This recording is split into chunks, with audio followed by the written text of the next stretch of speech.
मेरा नाम रोशनी है और मेरी उम्र 21 साल है। मेरे पिता ने 1 साल पहले मेरी शादी अविनाश से करवाई थी। ये एक अरेंज मैरिज थी और इससे पहले मेरे पति से बहुत कम बात हुई थी। वह अच्छे और शर्मीले लगे। इस वजह से मैंने किसी चीज को लेकर ज्यादा पूछताछ नहीं की। मैं अपने पति के लिए एक परफेक्ट पत्नी बनना चाहती थी।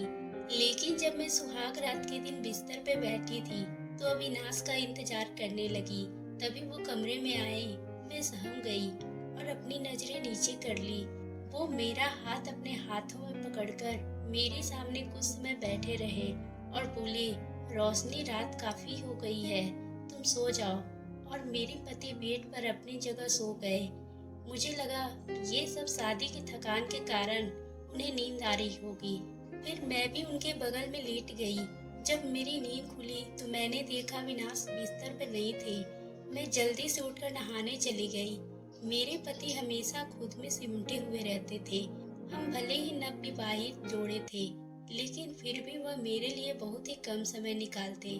मैंने दूसरे कपल को हनीमून पे जाते हुए देखा है, लेकिन मैं और अविनाश इसकी जगह मुंबई शिफ्ट हो गए ताकि उन्हें काम पर जाने में आसानी हो।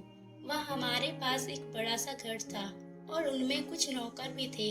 वे सब बहुत ही प्यारे और सीधे थे। उन्होंने कभी भी मुझे घर से दूर होने का एहसास होने नहीं दिया। पर अविनाश के लिए ऐसा नहीं कहा जा सकता।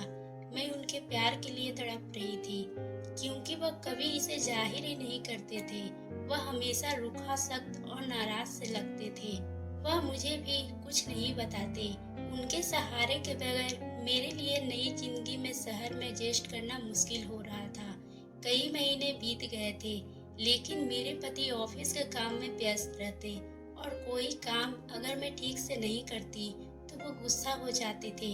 वो हमेशा बोलते, ऐसे रंग के कपड़े मत पहनो, इस तरह से मत बैठो, ये मत करो, वो मत करो। ये सब सुनकर मैं रोने लगती। एक दिन अचानक अविनाश ने मुझसे कहा, घर पर अकेली ही तो बैठी रहती हो, इससे अच्छा कोई जिम क्लास ज्वाइन कर लो ताकि तुम ज्यादा आकर्षक लगो। ये सब मेरे लिए बेइज्जती की तरह था, लेकिन अगर ये मेरे पति के करीब ला सकता था तो मैं ऐसा करने को भी तैयार थी।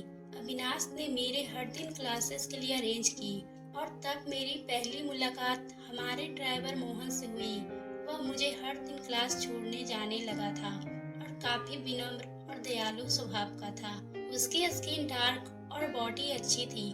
वह 25 की उम्र के आसपास ही होगा। उसका व्यवहार काफी मिलनसार था। शुरुआत से ही उसने मुझे कभी अकेला महसूस होने ही नहीं दिया। क्लास जाने के दौरान हम दोनों कई चीजों का बातें करते थे, जो मेरे लिए दिन का सबसे अच्छा अनुभव होता था। मैं इंतजार करने लगी कि कब मैं उसके साथ क्लास जाया करूंगी। वह मुझे इतना अच्छा महसूस करवाता था कि मैं उसके सामने भी हंसने से शर्माती नहीं थी। एक दिन मैंने पीली सलवार समीज पहनी हुई थी और मुझे देखते ही वह खुश हो गया और कहा, मैडम, आज आप सूरज की तरह चमक रही हो। ये सुनकर मैं हंसती और कार में बैठ गई। अंदर ही अंदर मैं खुश थी। आखिरकार कोई तो था जो मेरी तारीफ कर रहा था। मेरे पति ने नहीं, बल्कि ड्राइवर ने मुझे यह एहसास करवाया था कि मैं खूबसूरत हूँ और इसी दिन मुझे उससे प्यार हो गया। मैं उसके साथ अकेले रहने के बहाने ढूंढने लगी। मैंने उसे कई बार साथ चाय पीने के लिए बुलाया, लेकिन वो मना कर देता। एक दिन वह मान ही गया तो मैंने बाकी हाउस हेल्पर को भी साथ में बुला लिया ताकि किसी को शक न हो। मैं उसकी छोटी छोटी चीजों पर ध्यान देने लगी, जैसे वह जब बोलता तो कैसे उसकी आंखों का कोमलता आ जाती थी और हंसते समय आंखों के पास लकीर बनती थी। हर बीते पल मैं उससे प्यार करती जा रही थी। तभी वो वापस अपने घर जाने लगा तो मैंने उससे कहा, मेरे कमरे में जरूरी सामान है, उसे भी अपने घर लेते जाना। ये कहकर मैंने अपने कमरे में ले आई। वो जब मेरे कमरे में आया, वो सामान उठाकर वापस जाने लगा। मैंने उसका हाथ पकड़ लिया और उसे अपनी तरफ खींचते हुए कहा, मोहन, मुझे छोड़कर मत जाओ। वह कहने लगा, मैडम, ये आप क्या कर रही है? मैंने कहा, मोहन, मैं बिल्कुल अकेली हूँ और अब मैं जिंदगी में इस तरह अकेले जिंदगी नहीं गुजार सकती। मुझे ऐसे जीवन साथी की जरूरत है। वो साथी तुम हो। ये कहकर मैंने उसे अपने करीब करने लगी। उसने झट से मेरा हाथ झटकते हुए कहा, आपका दिमाग तो ठीक है? यह कैसी बातें कर रही है? मैं पहले से ही शादीशुदा हूँ और मैं अपनी पत्नी से बहुत प्यार करता हूँ और उसे धोखा नहीं दे सकता।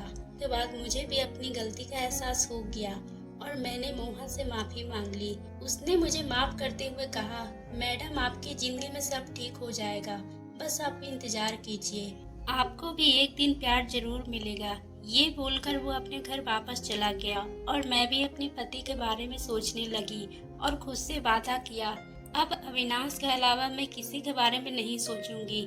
दोस्तों, अगर आपको ये कहानी पसंद आई हो तो आप हमारे चैनल को सब्सक्राइब करना ना भूलें और बेल आइकन को भी प्रेस कर लें ताकि हम आपके लिए इसी तरह का दिलचस्प कहानी लाते रहें।